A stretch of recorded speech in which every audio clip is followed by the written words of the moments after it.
Oh. Good morning. My name is Jessica Thomas from the Michigan Department of Treasury, and I am from the School Review and Fiscal Accountability Division.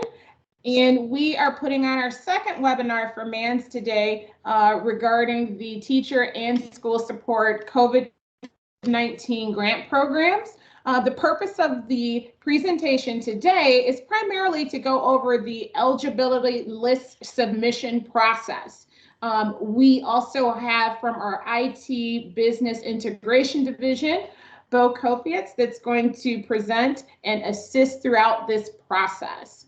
I want to thank Molly and Brian and everyone from MANS, Angelia, all that's been very supportive throughout this process. They've been working tirelessly along with the team to address many of the questions and or concerns that have been coming in.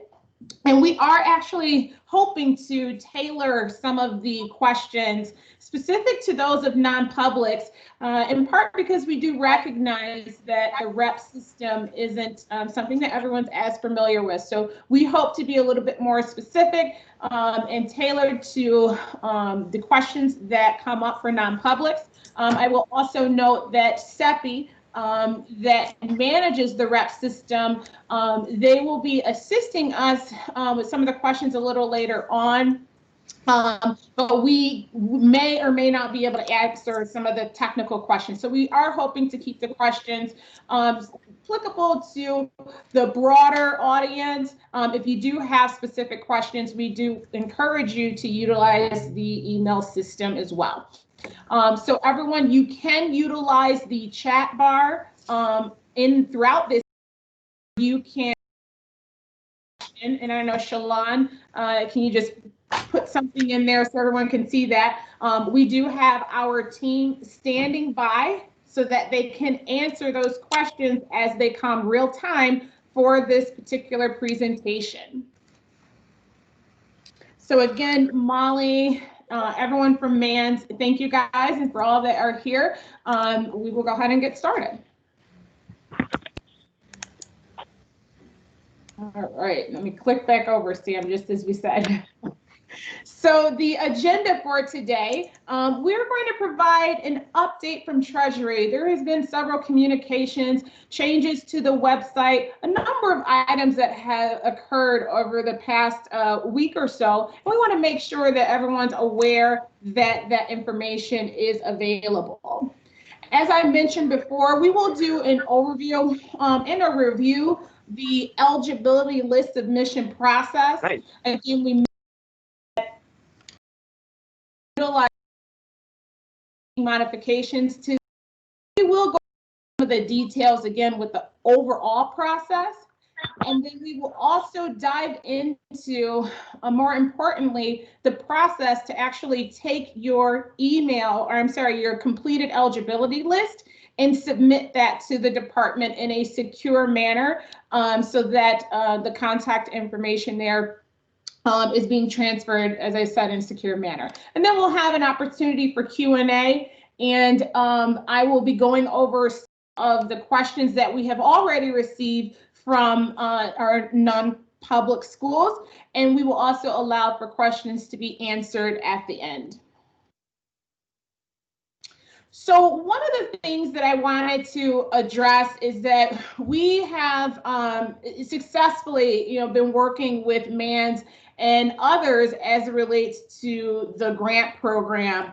We have a listserv that had been created to allow for frequent communication that is going out.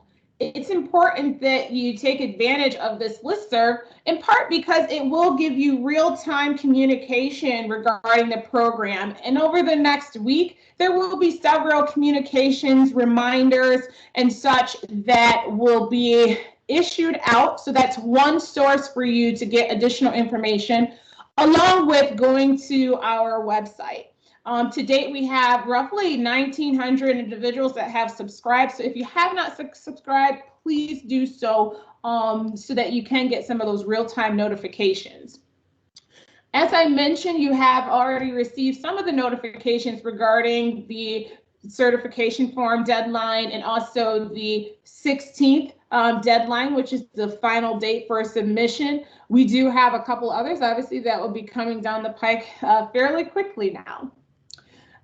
Later on, we are, based off of some of the questions that we have received, and also what we have obtained in this list that have been submitted, we have developed a top 10 errors communication that will be going out hopefully later on today. On that, in that communication, we're going to identify many of the errors that we have received already, and providing some guidance on which files will be rejected and what are some of the reasons for that. And we will go over some of those a little bit later on today, but we did find it valuable to send that information out to everyone so that you'll have a heads up on what to expect.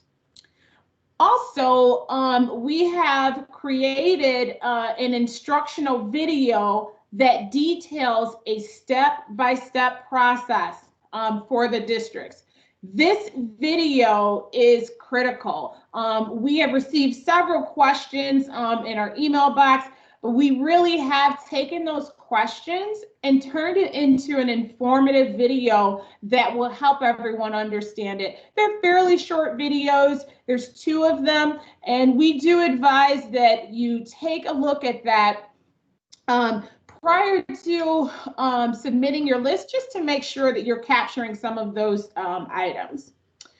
As I mentioned earlier, the department has updated our webpage just to improve the visibility of the submission process. So you will see things like a new bar across the header there on the webpage that will show you where you can submit your list. As I mentioned before, you'll also see the video link and some additional instructions that you may need throughout that process. So again, I will encourage everyone to take advantage of that. Also, on that list, or I'm sorry, on that web page, we will also have a live list of the individuals that have submitted their eligibility list to the Department of Treasury. This list will be updated every Tuesday and Thursday, and we will also be sending communication to Mayans and some of the others and posted on our website to help everyone be aware, made aware of those individual districts that we have received. So if you do have questions and you're wondering if the department has received your list submission, please do visit the webpage and you will see a link there that lists that has details pertaining to that list. It's also important to note that while that may say we have received it, it does not automatically mean that those files have been approved. As I mentioned earlier, we have identified some errors that we are seeing. So you may hear from the department following that submission, requesting additional information. And what you will see on that list is received and under review. And as I mentioned before, we have added some additional guidance, again, that I just want to redirect everyone to. We issued a grant topic regarding eligible staff. We also issued additional guidance regarding the Registry of Educational Personnel, which is the REP that we have frequently noted. We also have issued an additional memo regarding full-time equivalent, which is FTEs. We have seen some of those from our non-publics. So that will offer up some guidance on how to calculate and or the approach regarding that FTE. And again, I would encourage everyone to take advantage of that listserv subscription, in part because that will be a good source for us and also yourself so that we are communicating real time regarding many of these matters. So key dates, as everyone is aware, we had that December 4th deadline, which was the date for the teacher to submit their 5734 form. which says that they are eligible. So the teachers are actually submitting to the schools to say, yes, I have met the requirements that are listed here. So that was December 4th. And now at this point, the expectation is that now that you have that certification form, that now your non-public schools will be now taking that information and creating a master list that will be submitted to the department for final review.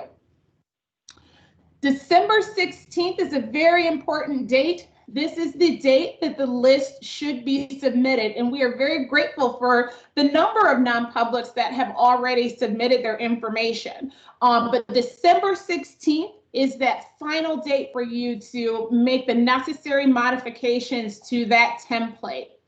I want to make sure it's clear because we have had some questions in this area.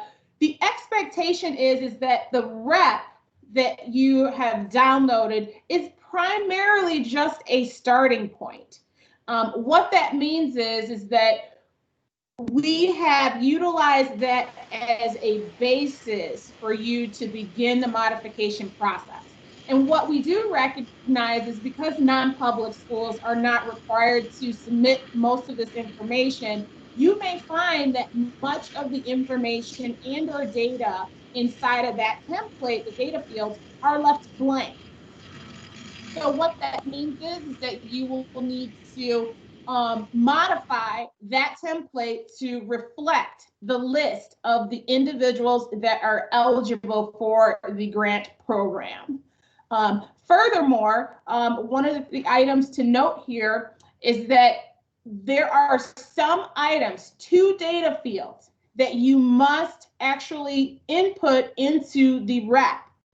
Those 2 data fields are the Social Security number and also the PIC number.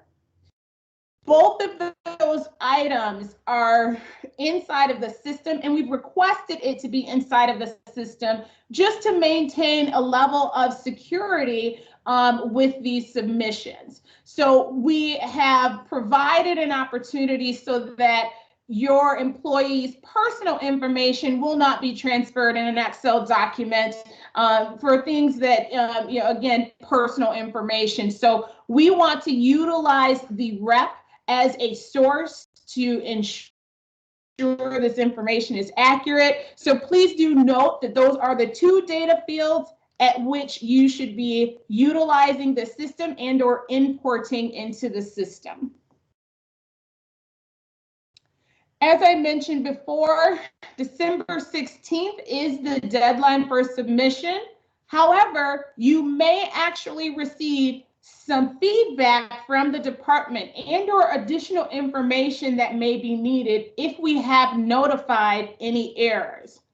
Furthermore, you may be receiving communication from our audit division if they have questions regarding any of the individuals that are on the list. So please do note that while December 16th is that deadline, you may be receiving communication from the department regarding your submission. And that could take place all the way up to that February date. And it's important to note again, it is our intent to the checks be sent out and or mailed out on or about February 25th. Again, it's important to note this piece here. The checks will be issued to the address of residency that is provided on this list. So it is very important for you to ensure that those addresses are correct, because the checks will be issued directly to the teacher. That being said, I am now going to transition it over to Bo, who will go over the details of the submission process. All right, thanks, Jessica. Let me start by sharing my screen. Give me just a moment here. And do you guys all see the submission process slide? Yes, we can see that. Yep, you're good. All right, very good. So I'm going to go over with you the submission process. What we're going to talk about is what you guys need to do before everything is done and you're ready to upload it and send it to Treasury. All right, so we have put together some prerequisites. I'll go over them here on the slide, and then I'm going to take us to the website and walk us through everything. But what you need to be is you need to be the authorized representative for your nonprofit. You also need to review the videos. They are on the website. I'll get to those in just a moment. It's about 15 minutes of your time. It is going to be kind of what I'm going to go over today. So if you miss something as I'm presenting, these videos are out there for you where you can step by step, pause it, do what is instructed, and then continue. So all of this that I'm going to be demonstrating today can be found on our website. Another prerequisite is you need to have the Excel spreadsheet complete. I cannot stress enough as far as how important it is to have this accurate, to have it 100% filled out. We are reviewing these, and as Jessica said, we're auditing these. Things that are missing, omitted, maybe duplicated, things like that, we are finding, and we are reaching out to you as that authorized representative and submitter to get clarification, get some correction. And then also the template, the layout needs to be as it should from the rep. So no modifications as far as the columns or anything like that, just start filling it out. Each individual is a separate row. So let me go over now with you. I'm going to bring up the file. We're going to talk about that preparation and the requirements. We're going to go over on the website where you start that submission. We're going to e-sign it kind of live here for you, a demonstration. We're going to upload that template, and also for all of you, the 501c3 that is required. And then we'll talk about the corrections. All right, so if we do catch something. So let's go over, and I want to show you the template. So this is what a lot of you have been working on, and wanted to go over what is important. So with the nonprofits such as yourself, we're looking at these building codes are primarily for everyone in your group. All right. And so all of this needs to be filled out. Any sort of admission, and again, we have these highlighted in red, is going to be something where we reach back out to you. PICS, as Jessica said, is in there. What that allows us to do is link it up to Social Security numbers for when those are sent out. PICS that are duplicated, some individuals that maybe have several part-time positions within your building, what we ask is that you consolidate them. In the FAQs is how you can do that. So the first name, the last name, make sure that these mailing addresses are correct. The employee assignment categories are in there. All of you will have the instructional staff. SSN verified, this is something where it has to be yes. Everyone on here, we need that, like I had said before with the PIC, it traces back to the Social Security number, which is needed for payment. So we need to make sure that those Social Security numbers are accurate for our payment system. And as we go on, again, we have the employee assignment code and the description, FTE allocation. We had talked about there are some kind of part-time staff. If they're part-time with several different positions, add them together. And no one should be greater than one. Also, this list, we only want those who that meet the eligibility requirements. Okay, so everybody on here should be a yes. If we find a no, we're going to reach out to you and ask, hey, is this a typo? What's up with this individual with the no? We ask that you just exclude them. So we only want those individuals that will be getting payment. And Bo, can you do me a favor? Can you go back to column A here? Because I'm going to go over some of the details of what you can expect as a non-public school. We do Can recognize you also please tell us how to access that template? I'm sorry. So the accessibility of that template, we can send some additional guidance out. It is located on our website. You have to go to the Registry of Educational Personnel to pull down this report. This report is actually pre-populated with data that has already been submitted to the department. So you may find that your non-public school may receive a blank template when you do download that information, again, because this is your first time. So we try to make the process a little bit easier by utilizing a system that many are familiar with, and a system where we could get data that was already pre-populated. So what you will find here is columns A, B, C, D, E, F, and G, here highlighted in green, are already pre-populated data points if you have already utilized that system and submitted data.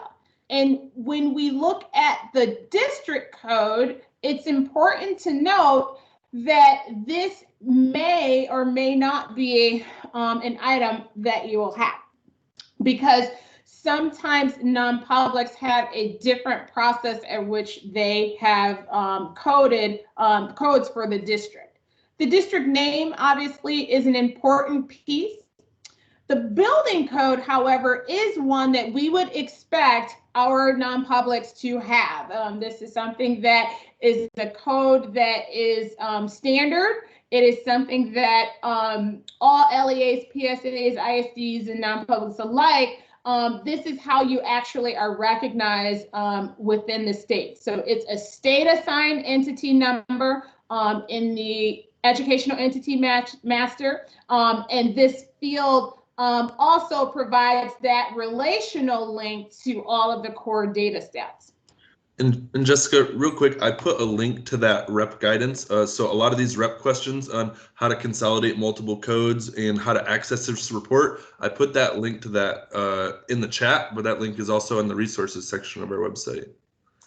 Jessica, one quick question. Is the NSPR that non-publics, is it the 1920 or 2021? Great question. It is the 1920, because the 1920 will reflect the period specific to this grant program. And we have had some questions regarding the 1920 file system being closed or inaccessible. That has been actually extended out so that you will have access to that through the 15th for the purposes of this grant program. The other important item to note is the PIC. One may ask, what does the PIC represent? The PIC is a personal identification code. All educational personnel throughout the state of Michigan has a unique PIC. It's specific to that individual, regardless of whether or not they work in public, private, if they transfer from one district to the next. This number is very specific to that individual and will follow them throughout their entire career. This is a very important number regarding this process, in part because we're utilizing this PIC to link them to their social security numbers, as we referenced. So we want to make sure that you go into the system and identify what that PIC number should be. And as Sam mentioned, there are also instructions regarding that PIC and how you can look up and or search that PIC in the NPSPR. First and last name, again, very critical data sets. I think that's pretty self-explanatory. And then when we move to the items here noted in red, it is the expectations that those are items that you will have to manually input into the template. So we want to be careful that we are using letters and words as needed, but please do adhere to the coding that's listed here. So ensuring that there are no numbers for state, right? We understand that should just be Michigan. Same for zip code, just make sure some of those items are checked. And then we move to M through P, which are ones that we've received several questions regarding. So I figured we would go over this once again. The employee assignment category for our non-publics should only be instructional staff. The reason for that, this grant program is only eligible individuals are those that are instructional staff, meaning they are teachers. So this category here, M, should only list instructional staff for our non-public schools. And then the question becomes, is the employee assignment code. This is a code, again, that is specific to how districts report in the type of job that instructional staff may be working in. I think for the purposes of this grant program, most of these should be general education in that category that's listed in the rep field data manual. So it's important to take a look at that rep field data manual because that will actually list out the codes that are specific to instructional staff. If we identify employee assignment codes that do not fall into the general ed category, then those individuals will be rejected or they will be deemed as ineligible for the grant program. So when you do, take a look at that rep field data manual, and all of your staff for the purposes of this program should fall into the general ed category. So as far as the assignment code description, that will be something that will be, it could vary, right, based upon the description. I would adhere to what's inside of that manual that is associated with the employee assignment code within the manual as well. Next, we have our FTEs. I've mentioned that before. This is pretty straightforward. I know we have had some questions regarding shared time. For the purposes of this grant program, you should be reporting only the time that the individual is working within your district, and it should reflect whatever the percentage or that FTE calculation associated with their time in the district. Lastly, as Bo had mentioned, this final column here is one that must be checked with a yes, because this allows us to know that you have obtained the necessary forms that allows you to certify that the individual is eligible. So I wanted to go over this. We will have some additional time later on to address specific questions. But that being said, I'm going to go ahead and transfer it back over to Bo so that he can go over the process itself, and then we'll dive into some of the specific questions a little bit later on. Thank you very much, Jessica. All right, so let me take us to the website. And we have, since kind of the time has come for your work to start and the submission needs to begin, we've put this big blue bar at the top. This is what will take you to the next site where all of there's the websites and, excuse me, not the websites, but the videos that I had mentioned earlier. These two videos right here are really what I'm going over right now. It talks about the template itself. It talks about this submission process that I'm going to just do here in a minute. It also has those prerequisites that we talked about. Also, for those who have submitted and wondering, hey, what's the status of things? This is, and let me pull it up right here. This is where you will get the, hold on, most recent data as far as what we have received. So this has everybody in it. Right at the top here, it shows our date. So we're trying to keep this fairly current. And Jessica, I believe, is it our intent to do every Tuesday and Thursday to update this? Yep, correct. Every Tuesday and Thursday. And it's important to note in this particular list, just because your item or your list has been received, we want to make sure you understand that it does not mean it's complete, it's approved, or we just want to make sure that we're noting that we have received it. And if there are errors or if there are corrections that need to be made, the department will be reaching out to you. All right, so that's where you can find that. As far as if you're uncertain that that process of things went through, here's some other instructions as well. So what we want to do is actually at this point, we've met all of our prerequisites and we are ready to submit our files. Okay, so what we're going to do is click on that blue bar, and this takes us to a second page that asks for first name, last name, and email. And what this is, you're the school authorized representative. All right, so you're the one that probably has been doing all of this work, and you are authorized to send this to us here at Treasury. So we're going to put in first name.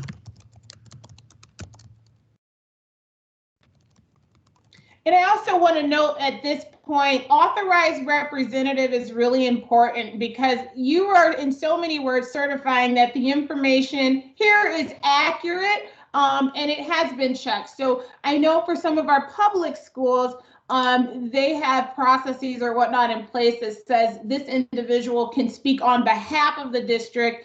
We just want to make sure that we're noting here that authorized rep means that you are certifying that the information that's being submitted to the department is accurate. So once you have the first name, last name, and your email address, you will click submit. And what this does is it will send you an email. And this email will look like this. It says, hello. It says you're added as a signer and please review and complete. So what you'll need to do, lots of blue buttons, click on the blue button.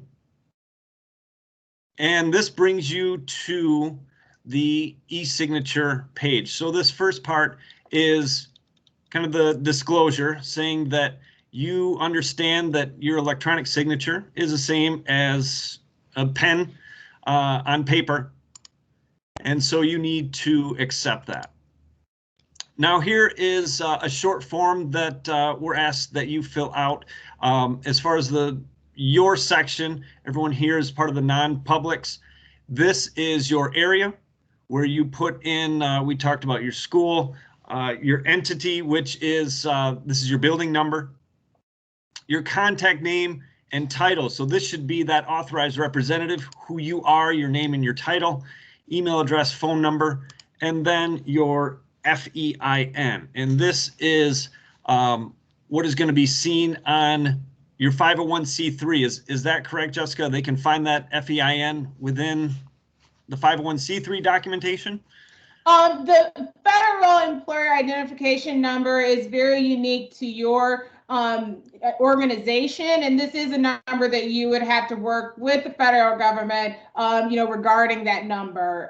And this should be a number that you are familiar with, given the nonprofit status of many of your institutions. So I would refer to your 501c3 or any other federal determination that shows that you fall into that category.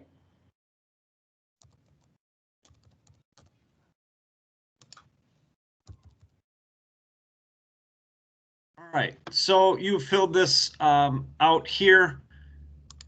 And we recognize for our non-publics here that you will not have an ISD information. So that isn't something that you will need to enter in, because that is very specific to our public schools. And this is a system that's capturing both. So this is, again, very simple, very quick for you to fill out, just these boxes here. We ask that you kind of check the box. This is just a reminder that you are required to attach your 501c3. So as far as the attachment goes, this up arrow over here is for uploads. And there are two different fields here for each of the requirements, one being the template and one being the 501c3. So for each of these, it is very simple. You can do a drag and drop, but in this case, we're going to just search for the file here on my computer and it uploads it. Simple as that. Go to the other one here, tap to browse. I have the 501c3. Both of those are now uploaded. And you can see as far as the files, we have had some little bit of difficulty, and we've reached out to some of those schools and representatives. If we do ask for correction, we ask that you change the file name on our behalf, because if you keep uploading the same file, they're all in there together a lot of the times, and it gets difficult for us to know which one is the most recently uploaded. All right, so if this is something where we ask you to make some corrections, we ask that you put a revised at the end and put a timestamp as far as a date on it as well, so that we know that this is a new one, and we can verify as far as which one you're sending us as the correction. Okay, so if that is the case where we need it. So to finish out everything, after we've uploaded our files here, we just need to click on this little document section here. It takes us to this page. And if we continue to scroll down, we'll see the signing part. Again, it's as simple as a click. There's your name. It puts a little timestamp on it, and then you will click the confirm. And at this point, you are done. This is something where you can go back to the submission page in a couple of days. Up here, check out this list, make sure we have it. And we will be reaching out to you. It will be some time before all of those internal checks and audits are complete, but our intent is to kind of close out those submissions, and you'll get a completed email from us.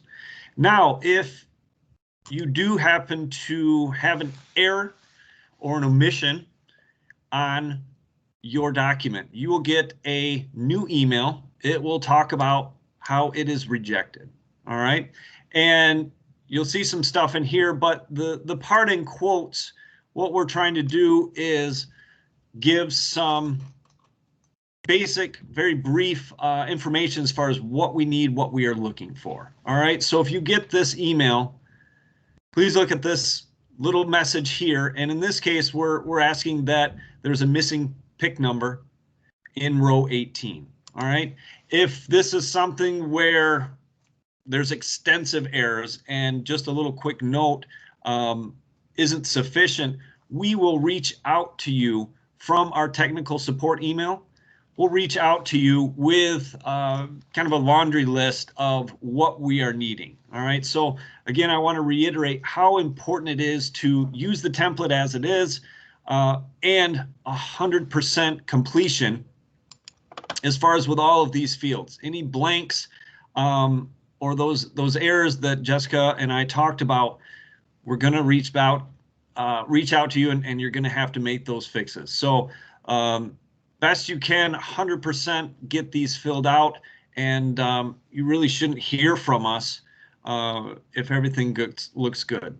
So that is the process. And so if you weren't talking and demonstrating this, really it just takes a couple of minutes to click on that blue button, get yourself enrolled with first name, last name, email address, sign it, upload it, and click the complete button. So it is as simple as that. So Jessica, I've gone over all of what I wanted to show. I'm going to give this back to you, where you can talk about additional resources and also the Q&A side. Okay. All right, awesome. So we had talked about, or Bo had referenced slightly some of the errors and things that will kick back the document. I figured we'd just briefly go over those just line by line, just to address those in specificity. So the top 10 submission errors based off of the documents that we have received to date is the TSS Grant Excel template was not generated from the nonprofit, non-public schools 2019, 2020 Registry of Educational Personnel, or the NPSPR. So it is critical that you utilize the rep as your originating source to identify what this template is and or the template that you should be utilizing for this process. Another error that we have noticed is that the eligibility list may not have been submitted as a Microsoft Excel file. What that tells us immediately is that the individual, non-public, did not utilize the rep system. So we can only accept files that are in Microsoft Excel. And this, again, is something that will be generated from the NPSPR or rep report. As Bo has mentioned, we have obtained some lists that were missing data points that are required for us to process this payment. So it's very important, as we noted, that you must ensure that every cell is complete for each of the eligible grant recipients. That being said, as I noted before, we recognize that district code and district name is not required for our non-public schools. We just need to ensure that the building code, the building name, the PIC, first name, last name, mailing address, city, state, zip code, social security number, and the other items are included in the template. The other area that we have received some errors is related to duplicate personnel identification codes. That's that PIC number that I referenced earlier. So we have, we will be kicking back to you if we have not, or if there are duplicate PICs for one individual. Again, the expectation is that you're consolidating each one of these rows for the specific grant recipient. So each individual person should have one row on the final list that will be submitted to the Department of Treasury. The other item I think that is very important to note, as I said before, we are looking at those employee assignment codes. So it's very important to reference the rep data field manual in identifying the code that aligns with the grant program. As mentioned, all of your eligible individuals should have instructional staff, and they should be in that general education assignment code in the rep.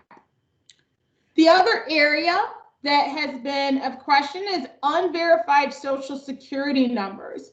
As I mentioned before, the social security number, in order to maintain security, that should be updated and or input into the rep system. So you must utilize the NPSPR or rep for the purposes of the social security number. The other, as Bo had mentioned, eligibility requirements data field must be complete. This is you saying that, you know what, we've gone through a process. We believe this individual is eligible, and we have obtained the necessary documentation to support our decision. Other is the FTE, and I have had, again, some questions regarding FTEs. Again, that should only contain a numerical value, and that value cannot exceed 1.0. As said in our previous webinar with you all, this is actually, this program, it cannot exceed 1.0. So we need to be very intentional in stating that an individual can only get up to 1.0 FT. That's the max, not to exceed. So ensure that each individual that does not exceed. And if that individual teacher works in multiple districts, You just focus on the one that is for the time period that they're employed with your district.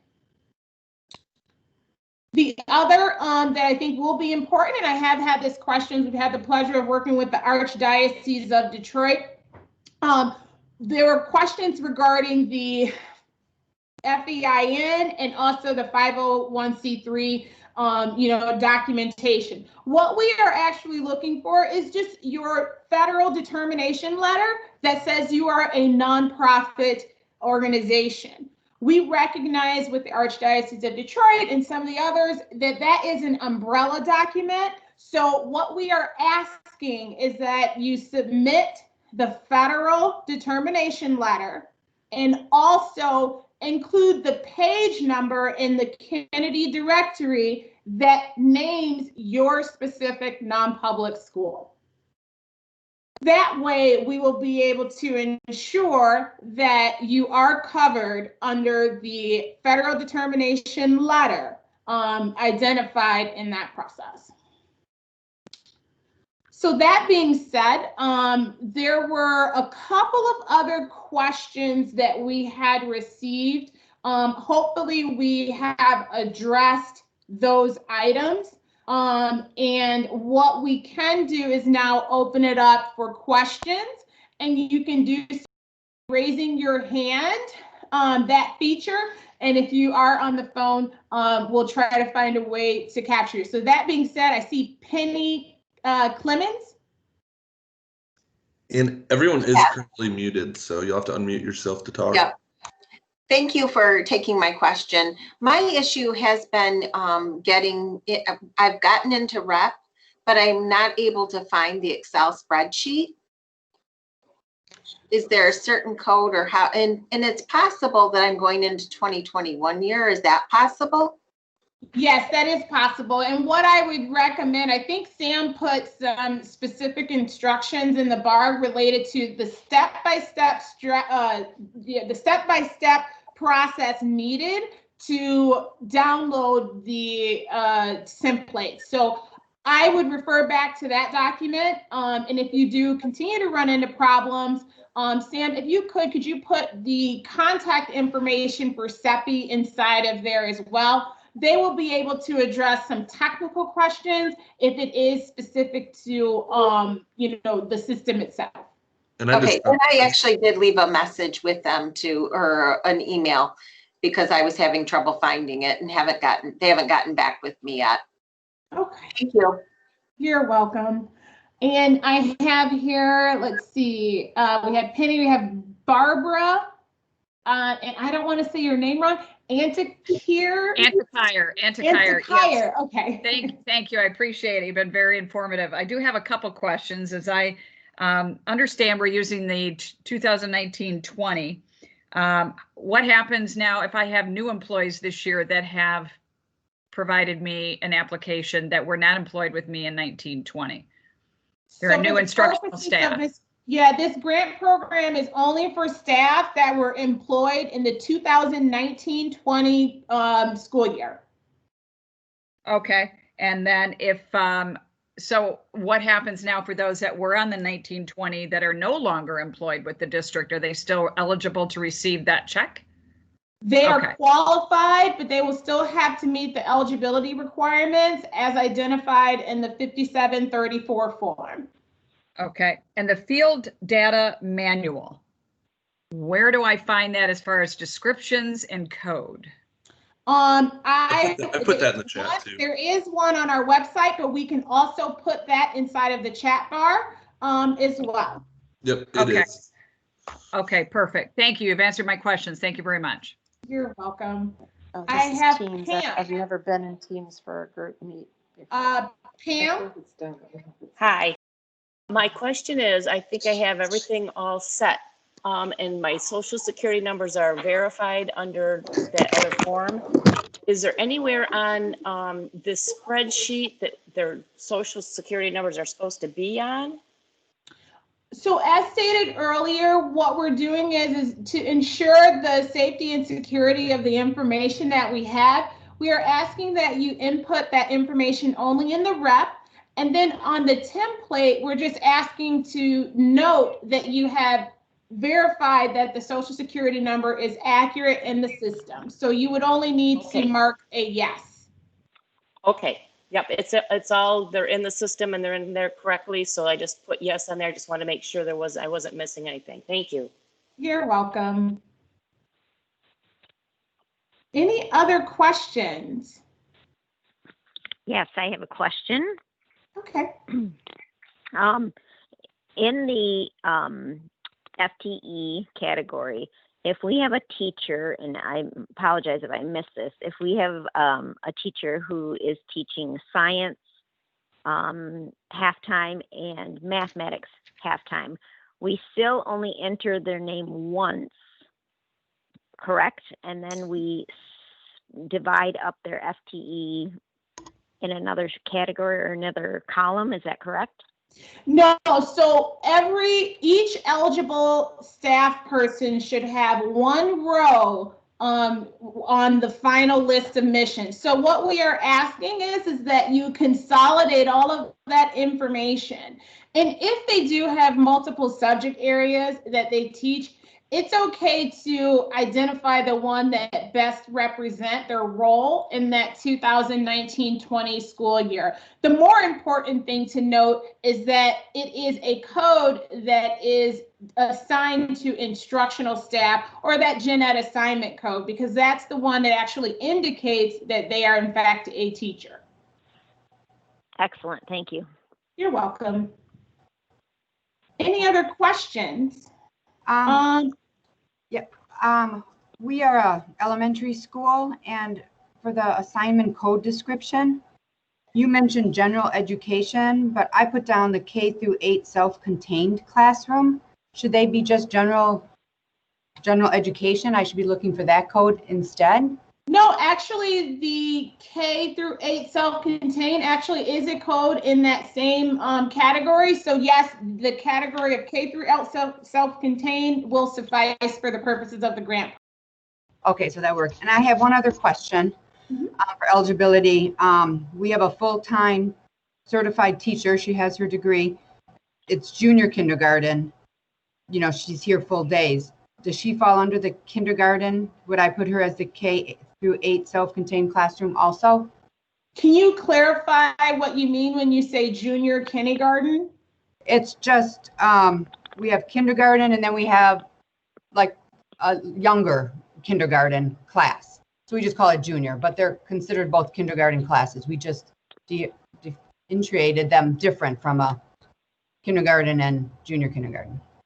Well, for the purposes of this grant program, I guess in the public school sector, we would identify that as pre-K. This grant program is only for those that are kindergarten through 12th grade.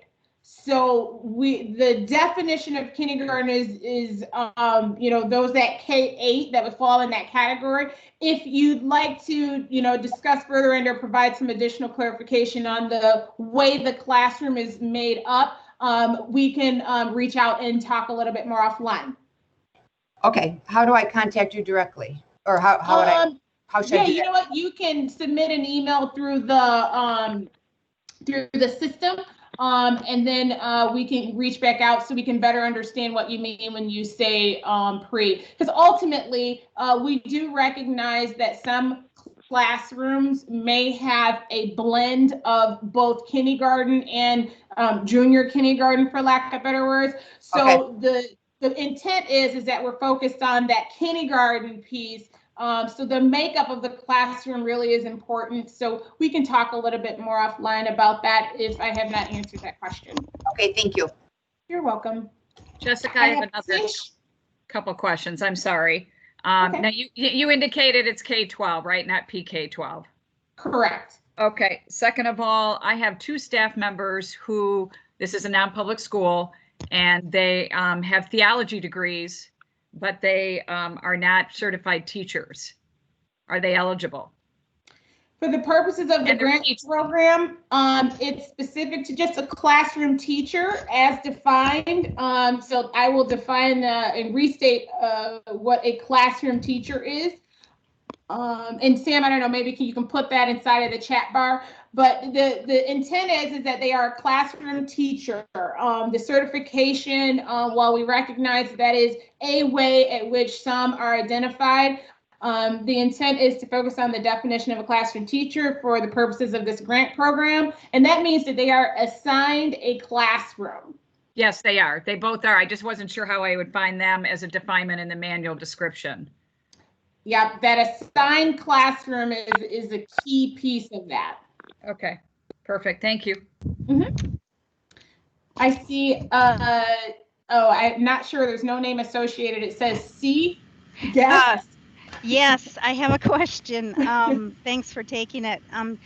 Where again, you mentioned it earlier, will the updated list of the submission list be available on your webpage? Will it be right on the front of it, or? Looks like Bo has that up. Bo, can you click on that again? And then if you scroll right up there, right under the big blue bar of submit your list, it has check your list.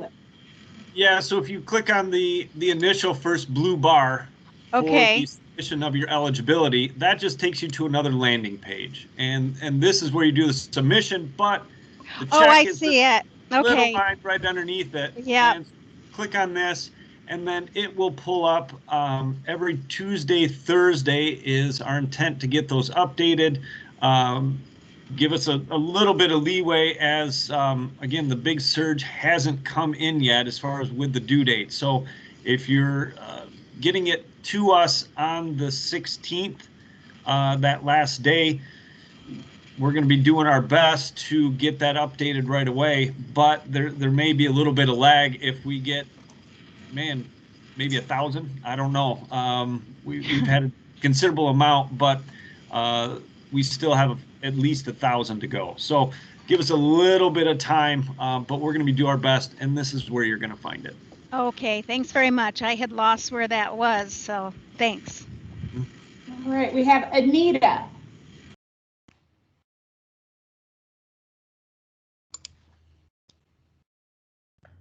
Okay, Tish, we do see your hand still up. Did you have an additional question? Anita and Tish are both still on mute, so you'll have to unmute yourself to talk. I'm all set, thank you. I just didn't lower it, sorry. Oh, no worries. Anita Castleman?